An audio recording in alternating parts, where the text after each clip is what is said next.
मैं स्वागत करूंगा ओवैसी जी का और सुधांशु जी आपका दोनों का मंच। लगातार सुबह से कई मुद्दों पर चर्चा चल रही है और बेबाकी से लोग राय रख रहे हैं, लेकिन जो नजर है इस वक्त वो सबसे ज्यादा उत्तर प्रदेश पर है। ओवैसी जी के पास पॉइंटर्स पूरे हैं, मैं उत्तर प्रदेश की तरफ लोग देख रहे हैं आज कि यूपी में क्या होने वाला है। सुधांशु जी आपसे ही शुरू करेंगे। बार बार लोग ये कह रहे हैं कि साहब विकास पे चुनाव होगा, क्या किसी चेहरे पे चुनाव होगा, क्या जो कास्ट इक्वेशन है उस पर चुनाव होगा, क्या जो सांस्कृतिक राष्ट्रवाद आया है उस पर चुनाव होगा, या पोलराइजेशन पर फिर चुनाव होगा। बीजेपी के पास प्लेट पे क्या है? देखिए, हम तो विकास की बात कर रहे हैं। मैं अगर आपको याद दिलाना चाहूं कि जिन्ना का विषय कौन लाया? अखिलेश यादव जी। अयोध्या राइजिंग किताब कौन लिख रहा है? सलमान खुर्शीद जी। इसके अलावा समाजवादी पार्टी के एक जिला अध्यक्ष महोदय कहते हैं कि अगर हमारी सरकार आ गई तो मुस्लिमों के पेशाब से चिराग जलवाऊंगा। ये कौन कह रहा है? सपा के बिजनौर के जिला अध्यक्ष। हमारे जहन में बाबरी मस्जिद है, ये कौन कह रहे हैं? सिर्फ ओवैसी नहीं कह रहे हैं, शफीकुर रहमान बर्क भी कह रहे हैं। और तो और जयपुर में जाके रैली करते हैं महंगाई पे और भाषण देते हैं राहुल गांधी जी हिंदू और हिंदुत्व पे। फिर आरोप हमारे ऊपर है कि हम मुद्दा ला रहे हैं। जनाब, ऐसा है कि यूपी में सब चुनाव अलग अलग कारणों से लड़ रहे हैं।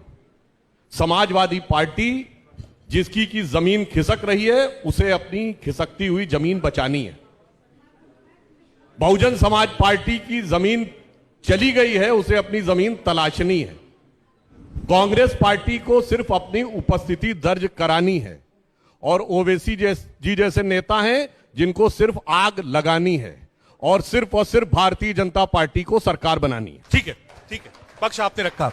ओवैसी जी लंबी फेरिस्त है उनके पास भी इल्जामों की, चाहे वो अयोध्या से हो, चाहे वो बयानों से हो, चाहे वो जिन्ना से हो, या फिर वो वीडियो भी आपका जिसमें आपने कहा कि अब की बार मुख्यमंत्री बनने नहीं देंगे। लोग बार बार इस बात को कह रहे हैं कि उत्तर प्रदेश का चुनाव है, राजनीतिक दल की हैसियत से आप कहीं भी जा सकते हैं, चुनाव लड़ सकते हैं, लेकिन जो बयान आ रहे हैं वो बयान से लोग बहुत परेशान हैं और इन्होंने बयान की एक लंबी फेरिस्त भी आपको दी। मेरा बयान तो कुछ नहीं बताया अभी, पूछ लीजिए हमारा कौन सा बयान है। अयोध्या वाला बयान की चर्चा। अरे इन्होंने तो बाबरी मस्जिद के बारे में क्या क्या नहीं बोला है। और एक और बात बताऊं, बड़ी मजेदार बात क्या है, बाकी तो सिर्फ बोल रहे हैं, ये तो साक्षात स्वरूप हैं। ये मोहतरमे मजलिस हैं, मुहाफिजे इत्तिहादुल मुसलमीन हैं, जिनकी पार्टी का नाम ही है मुसलमानों की एकता के लिए समर्पित। तो बाकियों के लिए तो मुसलमान साया है, साये की तरह पीछे चलते रहो। इनके लिए तो रूह है, अंदर तक पैबस्त है। इल्जाम आप पर ही है। नहीं, तारीफ कर रहे हैं हमारी है। तारीफ कर रहे हैं, इल्जाम नहीं है। देखिए, उर्दू आप नहीं समझ रहे हैं, ये हमारी तारीफ कर रहे हैं, हम शुक्रगुजार हैं उनके और तारीफ करते रहिए सुधांशु जी, हमको इसमें कोई तराज नहीं है। वैसे साहब एक चीज ये नहीं समझ में आती है, सुधांशु जी हैं लगातार और बीजेपी आपको टारगेट करती है, कांग्रेस पार्टी और अखिलेश यादव कहते हैं कि साहब आप बीजेपी की बी टीम है, आप उनकी मदद कर रहे हैं। एक मतलब हर व्यक्ति आरोप आप पर ही लगा रहा है। अब ऐसा है ना कि अब इन तमाम को मर्द हम ही नजर आते हैं और दूसरे कमजोर नजर आते हैं। तो दूसरी बात यह है कि सुधांशु जी ये बात नहीं बता रहे हैं, बल्कि देश ये जानना चाह रहा है कि टेनी को हटाएंगे नहीं हटाएंगे। क्योंकि आप देखिए कि एसआईटी की रिपोर्ट में आ गया कि प्रीमेडिटेटेड कॉन्स्पिरेसी के तहत एक यूनियन मिनिस्टर जिसके पास इंटरनल अफेयर्स का मिनिस्ट्री है, उनके बेटे ने मंत्री जी की गाड़ी से 4 किसानों को रौंद दिया। तो इसके बावजूद भी बीजेपी नहीं हटाएगी क्या उनको? देखिए, अंग्रेजी की कहावत है कि seizures wife should be above suspicion. अब हमारे मौजूदा सीजर तो नरेंद्र मोदी हैं, उनकी कैबिनेट का एक मंत्री है, उन्हीं के एसआईटी की रिपोर्ट आती है। तो प्रोबिटी का तकाजा ये है, इंसाफ का तकाजा ये है, और सबसे बड़ी बात यह है कि वो जो 4 किसान जो मर चुके हैं, उनके अफराद ख़ानदान जो हमको और इस सरकार को देख रहे हैं, वो क्या महसूस करते होंगे कि हमारे मरने वालों को, जिसको मिनिस्टर के बेटे की गाड़ी से मार दिया गया, कत्ल कर दिया गया, उनको इंसाफ मिलेगा नहीं मिलेगा? जिसमें आप बताइए, एक तो हमारी सरहद पर हिफाजत कर रहा है, उसके बाप को मार दिया गया। तो इलेक्शन छोड़ दीजिए, इंसाफ का तकाजा यह है कि नरेंद्र मोदी को अपनी कैबिनेट से उस मंत्री को हटाना चाहिए। ठीक है सुधांशु जी, कई लोग और समूचा विपक्ष इस बात को कह रहा है कि अगर एसआईटी की जो फाइंडिंग्स आई है, सरकार ने एसआईटी बनाई थी सुप्रीम कोर्ट की निगरानी में, अगर फाइंडिंग्स है तो क्या कुछ समय के लिए या जब तक डिसीजन नहीं आता है तो क्या इस्तीफा हो नहीं सकता, या उत्तर प्रदेश में चुनाव है, एक प्रेशर है, इसलिए आप कदम नहीं बढ़ा रहे? देखिए, विपक्ष जो आरोप लगा रहा है तो मुझे लगता है कि इसके साथ विपक्ष को अपने उस आरोप के लिए माफी मांग लेनी चाहिए कि यदि वो सत्ता में हैं तो पुलिस उनके अगेंस्ट में काम नहीं करेगी। अब ये एक्सेप्ट हो गया ना कि एसआईटी की रिपोर्ट उनके बेटे के एडवर्स है। यह इस बात का प्रमाण है कि सरकार पूरी निष्पक्षता के साथ और पुलिस पूरी निष्पक्षता के साथ काम कर रही है। हां, बेटे पे आरोप है, पिता पर तो आरोप नहीं है। अब यदि इसके आधार पर हो तो मैं सिर्फ 3 उदाहरण देना चाहता हूं। पिछली सरकार में आपको याद होगा, शाहजहांपुर में राममूर्ति वर्मा पत्रकार जलकर मर गए थे और डाइंग डिक्लेरेशन में आजम खां का नाम लिख के गए थे, एफआईआर तक नहीं दर्ज हुई थी। और यहां तो 120 का मुकदमा है, यानी यह बात तय होगी जांच में कि षड्यंत्र था या नहीं। वहां तो मुलायम सिंह ने एलानिया कहा कि मैंने 16 हिंदू मरवा दिए थे। अभी तो इकबालिया बयान है ना, मैं कह रहा हूं मरवा दिए थे। क्यों नहीं कहा कि निकाल बाहर करो पार्टी से?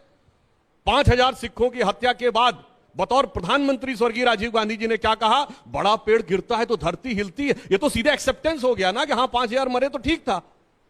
क्यों नहीं कहा निकाल बाहर करो? आज मैं कहता हूं उनकी पार्टी के जो लोग हैं अपने अपने उस जमाने के नेताओं की भर्त्सना कर दें और उसके बाद सवाल करें। पहले जो किया है उसकी तरफ देखें, फिर जो कहा है उसकी तरफ बात करें। ठीक है तो ये बात साफ हो गई कि उन्होंने गलती की तो आप भी गलती करेंगे, उन्होंने गलती की तो बीजेपी गलती करेगी। दूसरी बात यह है कि अगर सुप्रीम कोर्ट सो मोटो इसको नहीं लेता तो ये सच्चाई सामने नहीं आती।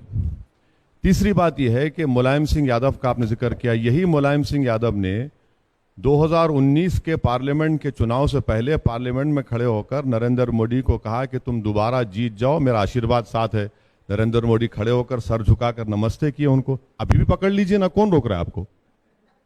है आप तो सत्ता में, कौन रोक रहा है? कि समाज नहीं, आजम खां को तो भैंस और बकरी चोरी के इल्जाम में डाल दिया, पकड़ लीजिए उनको भी। मतलब अरे कौन रोक रहा है? आपका इल्जाम है कि समाजवादी पार्टी और बीजेपी देखिए एक साथ है कहीं ना कहीं। देखिए आप सिखों की मिसाल दी, यकीनन दिल्ली के इन सड़कों पर सिखों का जेनोसाइड हुआ, इन सड़कों को सिखों के खून से लाल किया गया, इंसाफ बिल्कुल नहीं हुआ। आपकी सरकार है, आपने क्या किया 6.5 साल में बता दीजिए। ठीक है ठीक है ठीक है, आएंगे सर, अभी आएंगे, अभी आएंगे, गैस के पास भी आएंगे। एक मिनट आऊंगा, गैस के पास भी आऊंगा। सुरंशी, देखिए आरोप बहुत है, बड़ी लंबी फेरिस्त हो जाएगी क्योंकि आप दोनों ही। नहीं, जरा सिखों वाले का जवाब दे दूं? बिल्कुल दे रही, क्योंकि डिमांड भी थी। सिखों के खिलाफ जो भी मामले लंबित थे, क्योंकि उनके जमाने में कोई चार्जशीट ही नहीं दर्ज होती थी, हमने सारी की सारी एसआईटी गठित करके वह चार्जशीट किया। दूसरा, आपको पता है 314 सिख थे जिनका कि भारत आने पर प्रतिबंध लगा हुआ था। हमारी सरकार ने आने के बाद 2 रह गए। यानी जो वास्तविकता में कोई देश विरोधी काम कर रहा है उसको रोकिए, बाकी को आप क्यों रोक रहे हैं?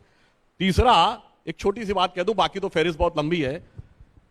लंगर को जीएसटी से मुक्त किया है और स्वर्ण मंदिर को फॉरेन कंट्रीब्यूशन लेने पर रोक थी एफसीआरए के तहत, वो हमने हटाई है। इसलिए हमने क्या किया है क्या नहीं किया है वो पूरे देश को बहुत अच्छी ठीक है सुधांशु जी, क्योंकि एक मिनट, आप सिखों से मोहब्बत करते हैं ना? वो 4 किसान जो मारे गए कौन थे? अच्छा, एक मिनट सर आप देखिए, आप इतने आप तो उठ गए एकदम। और बात नहीं, अरे बैठिए सर। देखिए, वो जो किसान मारे गए सिख थे, क्या मुख्यमंत्री जाकर मिले उन मरने वालों से? किसान जो मारे गए थे सिख थे ना, लखीमपुर में।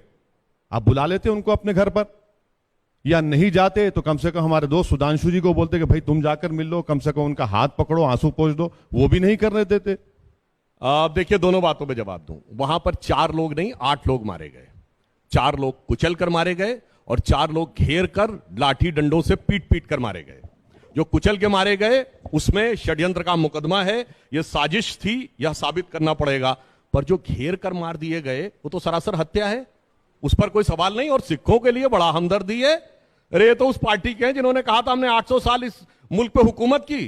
गुरु तेग बहादुर सिंह का सर कलम करने वाले, गुरु गोविंद सिंह जी के बच्चों को चुनवाने वाले, बंदा वीर बहादुर के शरीर के टुकड़े करने वाले वो कहते हैं वो हमारी हुकूमत थी। और आज ये देखिए सत्ता की बलिहारी देखिए, कुर्सी की लाचारी देखिए कि कह रहे हैं सिखों के हमदर्द बन रहे हैं भाई। एक मिनट, नहीं, मेरा ताल्लुक उन लोगों से है, एक मुसलमान ने गुरु के 2 बेटों को बचाया था, मेरा ताल्लुक उस मुसलमान से, इन बादशाहों से नहीं है सर।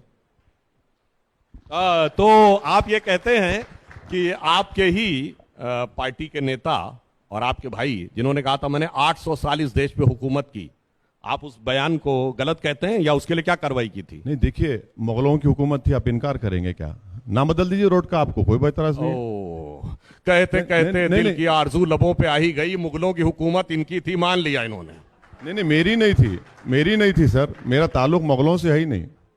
आपको मालूम होगा, हमको हमारा ताल्लुक नहीं है। वैसे एक मजेदार बात बताऊं, थोड़ा सा टॉपिक इधर जाते हुए, आपको हिंदुस्तान में यानी दिल्ली में, लखनऊ में, भोपाल में, हैदराबाद में जितने सैयद और कुरैशी मिल जाएंगे, यानी जो सीधे कहते हैं मोहम्मद साहब की डिसेंडी से हैं, उतने तो आपको मक्का और करबला नहीं मिलेंगे।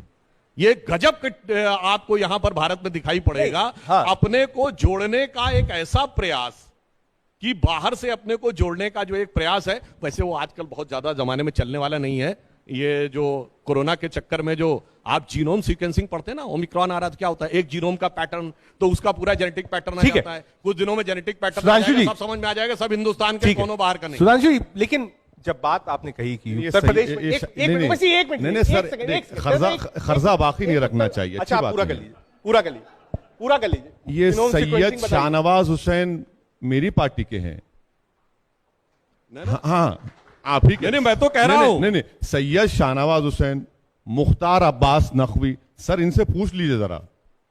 नहीं, मैं तो आपसे कह रहा हूं जितने सैयद कुरैशी सबसे ज्यादा हिंदुस्तान में पाए जाते हैं, मगर ये बात हम इनकार थोड़ी कर रहे हैं, हमारी पार्टी में आपकी पार्टी में, मगर सब डिसेंडेंसी बाहर से है। कम से कम वो दिल से तो भारत के साथ हैं। हाँ। दिल से तो मुगलों के साथ नहीं है। ठीक है सुधांशु जी, बात इसलिए उत्पन्न होती है, आप विकास की बात कहते हैं, लेकिन आप जो बयान बीजेपी की तरफ से भी आते हैं, वो कहते हैं साहब मथुरा की बात करिए, वो कहते हैं साहब काशी की बात करिए, मंदिर की बात करिए, वो कहते हैं कि साहब आप विशेष वर्ग आ जाएगा सड़कों पर। तो जब विकास की बात है, मंदिर भावना आस्था का केंद्र है, आप जीर्णोद्धार कर रहे हैं, अच्छी बात है, हर व्यक्ति का उसमें समर्थन है, जितने लोग यहां पर होंगे कोई मना नहीं करेगा। लेकिन जब बात विकास से अलग हटकर सीधे सीधे सिर्फ मंदिर पर चुनाव आ जाता है, ऐसा क्यों है? अच्छा, बताता हूं। देखिए, प्रधानमंत्री जी ने अभी जब काशी के कॉरिडोर का उद्घाटन हुआ तो उन्होंने कहा सिर्फ काशी विश्वनाथ का या कॉरिडोर ही नहीं बन रहा है, लाखों लोगों के लिए घर भी बने, करोड़ों लोगों को किसान सम्मान निधि भी दी गई है, पूरे देश में 80 करोड़ लोगों को 2 साल तक मुफ्त अनाज भी दिया गया है।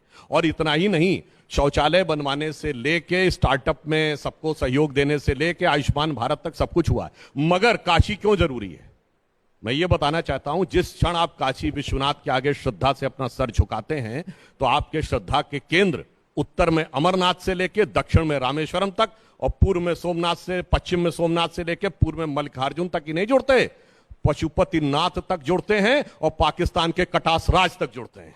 राजनीतिक दृष्टि से वो हिस्सा कहीं भी हो। और इतना ही नहीं, यूरोप की सन लेबोरेटरी, जहां आज तक का सबसे बड़ी साइंटिफिक डिस्कवरी 21वीं सदी की अभी तक हुई है, जहां गॉड पार्टिकल निकाला गया, उसकी लॉबी में जाइए तो तांडव करते हुए शिव की नटराज की मूर्ति है, क्योंकि वर्ल्ड के सबसे बड़े कॉस्मोलॉजिस्ट कार्ल सेगन ने कहा कि अब जो साइंस ने खोजा है, परपीचुअल creation and destruction of universe is like a cosmic dance of Shiva inspired by the Hindu thought. तो साहब वहां तक जाके जुड़ता है। तो भारत की अखंड राजनीतिक चेतना से लेके ज्ञान और विज्ञान तक यह समझने की आवश्यकता है। इसलिए काशी की भी आवश्यकता है, क्योंकि हमें सिर्फ एक समृद्ध देश नहीं बनना है, हमें वो देश बनना है जो दुनिया का नेतृत्व कर सके, मूल्यों के द्वारा भी और ज्ञान और विज्ञान के द्वारा। ठीक है। वैसे एक आरोप ये भी है कि ट्रिपल तलाक हो, CA/NRC हो, अयोध्या हो, जितने भी मुद्दे रहते हैं आप हमेशा सरकार के खिलाफ ही रहते हैं। कोई ऐसी चीज जिससे सहमति हो आपकी? नहीं, कि जरूरी है क्या? बादशाहत है, मोदी बादशाह सलामत तो नहीं है ना, कि अगर मैं उनसे वफा नहीं करूंगा तो मुझे दीवार में चुनवा दिया जाएगा। जमहूरियत है, भारत में आज हैं कल नहीं रहेंगे, हम भी नहीं रहेंगे, ये भी नहीं रहेंगे।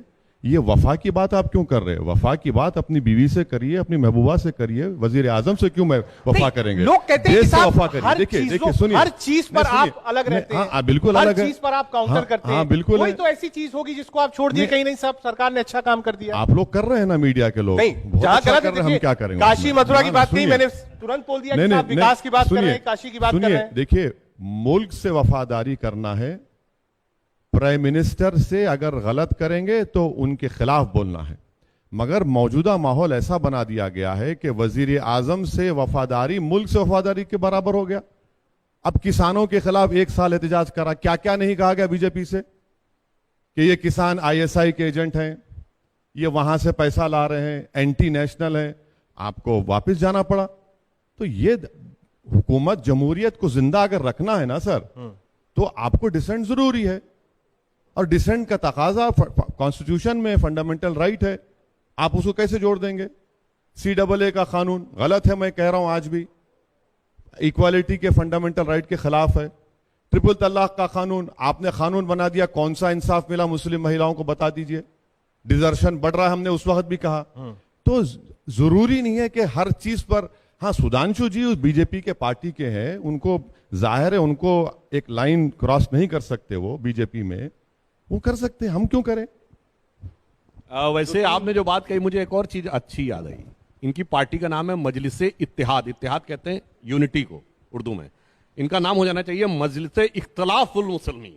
इख्तलाफ कहते हैं विरोध को, जो हर मुद्दे के ऊपर दुम दुम धड़म धड़ैया रे, सबसे बड़े लड़ैया रे।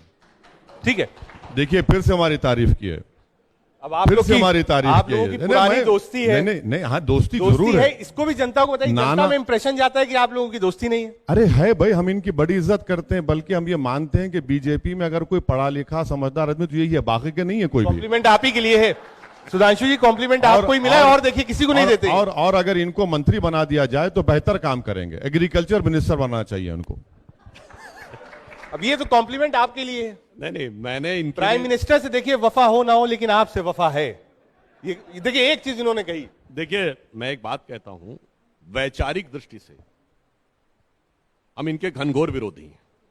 हाँ, ये बात मैं भी मानता हूं कि ये बहुत पढ़े लिखे विद्वान व्यक्ति हैं, मैं मानता हूं, मगर वैचारिक दृष्टि से क्या है, जानते क्या काम कर रहे हैं?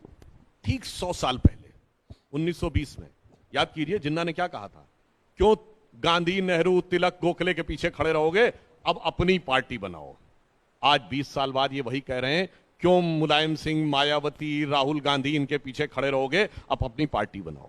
तो वैचारिक दृष्टि से ये देश के लिए बहुत खतरनाक काम कर रहे हैं, इसलिए हम इनके घनघोर विरोधी हैं। भले ही ये पढ़े लिखे विद्वान क्यों ना हो, होने को तो बहुत बड़े बड़े विद्वान होते थे और देश के लिए बहुत खतरनाक काम भी कर देते थे। तो इस दृष्टि से, वैचारिक दृष्टि से बहुत खतरनाक काम कर रहे हैं।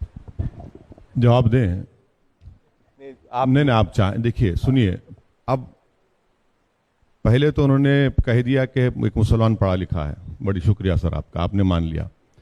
दूसरी बात यह है कि अगर आप टेनी को इसलिए नहीं हटा रहे क्योंकि वो ब्राह्मण समाज का है, आप योगी को इसीलिए बर्दाश्त करें क्योंकि ठाकुर है, आप मंत्री बनाते हैं बाघेल को, आप मंत्री बनाते हैं अनुप्रिया को क्योंकि कुर्मी है, ये सब आप करेंगे तो आप अच्छा काम कर रहे हैं। यानी हर कास्ट को आपने मंत्रिमंडल में नरेंद्र मोदी ने ले लिया। और फिर मैं ये कह रहा हूं कि भाई पॉलिटिकल एम्पावरमेंट जब मुसलमानों का होगा तो भारत की जमहूरियत और मजबूत होगी, क्योंकि पार्लियामेंट में अगर आप 542 एमपीज देखेंगे तो उसमें मुसलमान जो है 6% भी नहीं है, आपके पास एक भी एमपी नहीं है। हमारी जमहूरियत पार्टिसिपेटिव फॉर्म ऑफ डेमोक्रेसी की थी, और अफसोस की बात है कि आजादी का अमृत हम मना रहे हैं, और जो शख्स 4 मर्तबा का एमपी है, 2 मर्तबा का रुकन असेंबली रहा है, जिसने भारत के संविधान पर अल्लाह के नाम पर ओत लिया, मुझे देखकर इनको जिन्ना याद आता है। अब यह बताता है कि भारत के जो सबसे बड़ी माइनॉरिटी है उसके ताल्लुक से सुधांशु जी और उनकी पार्टी क्या सोचती है कि आपको मुसलमान जब एम्पावरमेंट की बात करेगा, इक्वालिटी की बात करेगा, लिबर्टी, फ्रेटर्निटी, जस्टिस की बात करेगा, जिना नजर आएगा आपको। हमने जिना को ठुकरा दिया, हमको जिना से कोई मतलब था ही नहीं। हमने तो मौलाना अबुल कलाम आजाद की वो तकरीर को सुना जो दिल्ली की जामा मस्जिद सीढ़ियों पर कहा था कि तुम हिजरत के मुकद्दस नाम पर फरार की जिंदगी मत गुजारो। हमने भारत के संविधान को माना और मानते रहेंगे। मगर ये क्या बात है कि हमको देखकर, अरे भाई आप पॉलिटिक्स कर रहे हैं, हर समाज की कर रहे हैं। यादव अखिलेश यादव की पॉलिटिक्स करते हैं, बहन मायावती उनके साथ जाटव हैं। भाई मुसलमान का कौन सा एम्पावरमेंट हो रहा है? हम आपको बता दें, सोशियो इकोनॉमिक हेल्थ इंडिकेटर्स पूरी लिस्ट बता दें आपको, कौन किसका जिम्मेदार है। 6.5 साल से आप सत्ता में है। यूपी में 19% मुसलमान का पॉपुलेशन, 28% जेल में अंडर ट्रायल है मेरी वजह से।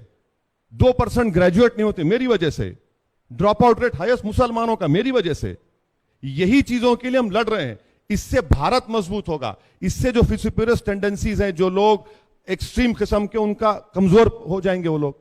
इसको समझने की जरूरत है। मगर अफसोस है कि मुझे देखकर जीना जाता है पावरमेंट पे। ठीक, एक मिनट आऊंगा।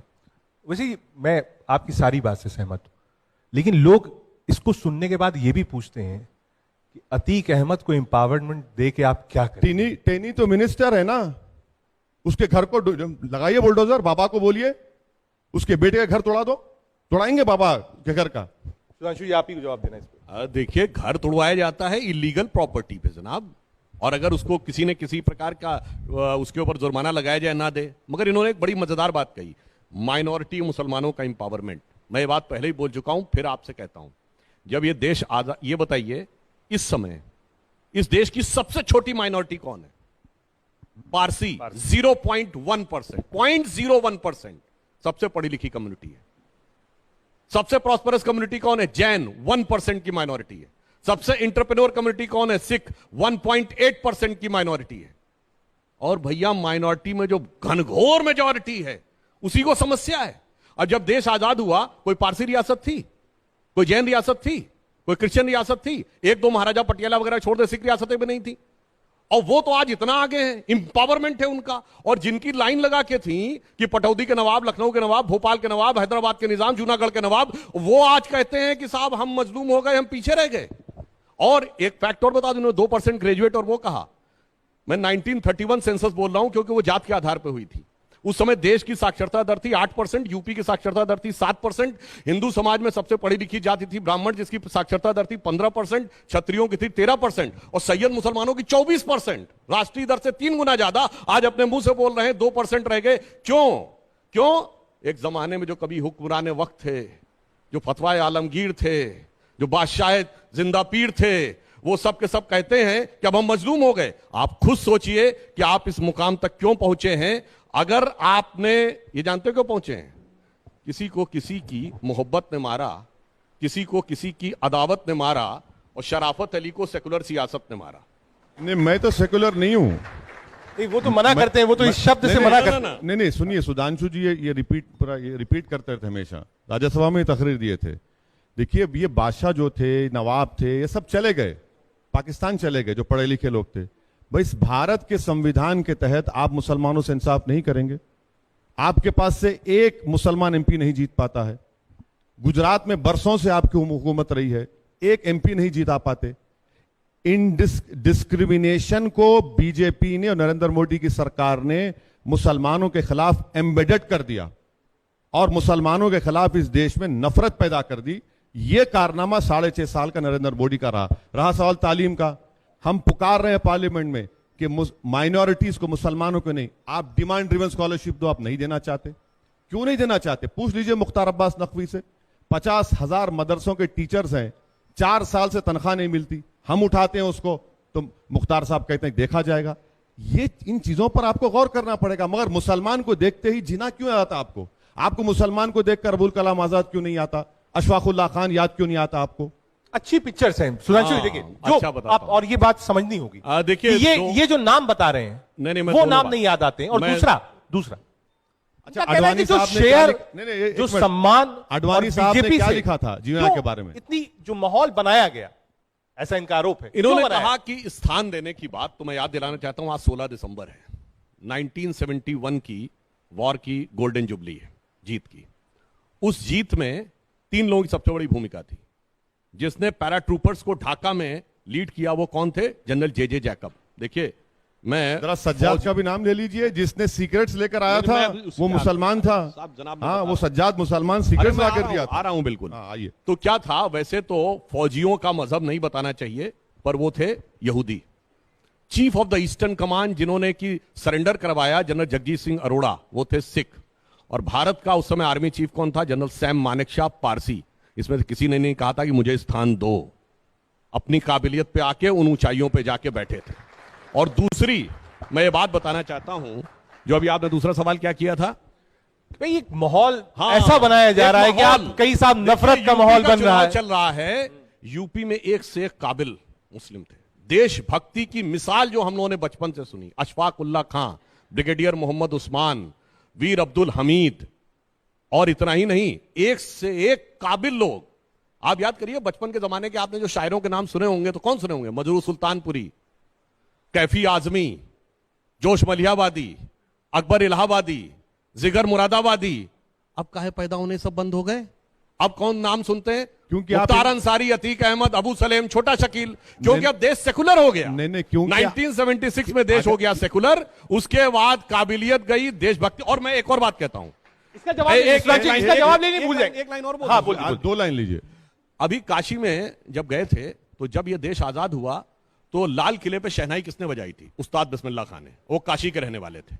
और आखिरी दिनों में, भले ही सरकार कांग्रेस की थी, उसने कहा कि हम आप दिल्ली में रहिए, हम पूरा इलाज कराएंगे। उन्होंने कहा ना, अब मैं आखिरी समय काशी में गुजारूंगा। मैंने संगीत सीखा था मंदिरों में बैठ बैठकर। और वो तो काशी की उस उक्ति को बोले कि चना चबेना आओ गंगा जल जो देवें करतार, काशी छोड़ न जाइए जहां विश्वनाथ दरबार। मगर अब्दुल हमीद जी की 50वीं वर्षगांठ हुई शहादत की 2015 में, सिर्फ हम लोग गए, कोई सेकुलरिज्म का सूरमा नहीं किया।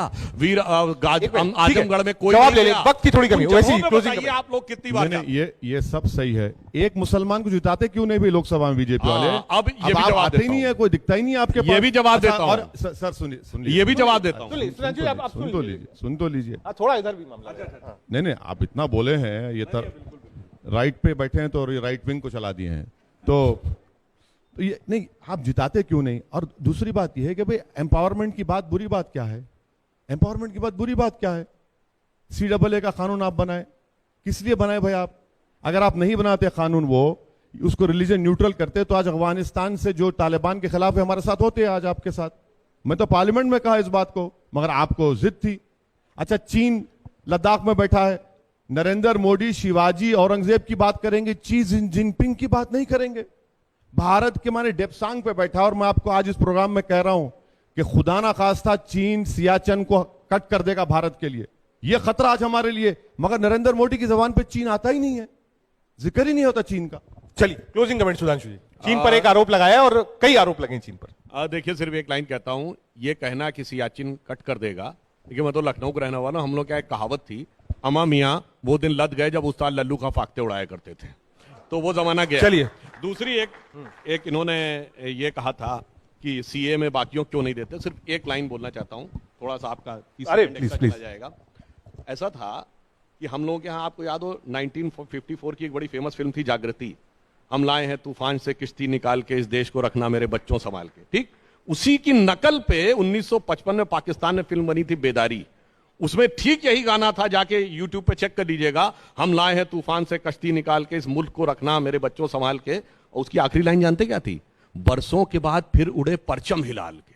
तो मैं तो ईमानदारी से कहता हूं, जो कहते हैं कि पाकिस्तान अफगानिस्तान के मुसलमानों को भी सीए में शामिल करना चाहिए, तो एक बार कह दें कि दामने रहमत की सरजमी और परचम हिलाल के झंडे तले मुसलमान महफूज नहीं है, मोदी के हिंदुस्तान में महफूज है। तो हम एक बार स्वीकार करने को तैयार। ठीक, नहीं, एक बात सुनिए। हम लोग जब अफगानिस्तान काबुल से हमारे लोगों को निकाल कर लाए, भारत के हथियार छोड़कर आए, वहां पर हमने 15,000 के करीब अफगानियों को तालीम दिलाई। कहां गए हमारा एसेट? वो चीन के ऊपर बोलना नहीं चाह रही है। क्यों नहीं बोलना चाह रहे? मैं ऑन रिकॉर्ड कह रहा हूं कि खुदा ना खास्ता सियाचन हमारे हाथ से निकल जाएगा। नरेंद्र मोदी को बोलना चाहिए चीन के बारे में, नहीं बोल रहे। ठीक है, एक और सेशन रखेंगे सुधांशु जी, चीन पर चर्चा होगी, जिसपे आप दोनों आए मंच पर और अपने अपने विचार आपने साझा किए। बहुत शुक्रिया वसी साहब आपका और सुधांशु जी आपका। For more such videos, subscribe to the NewsX YouTube channel, hit the bell icon.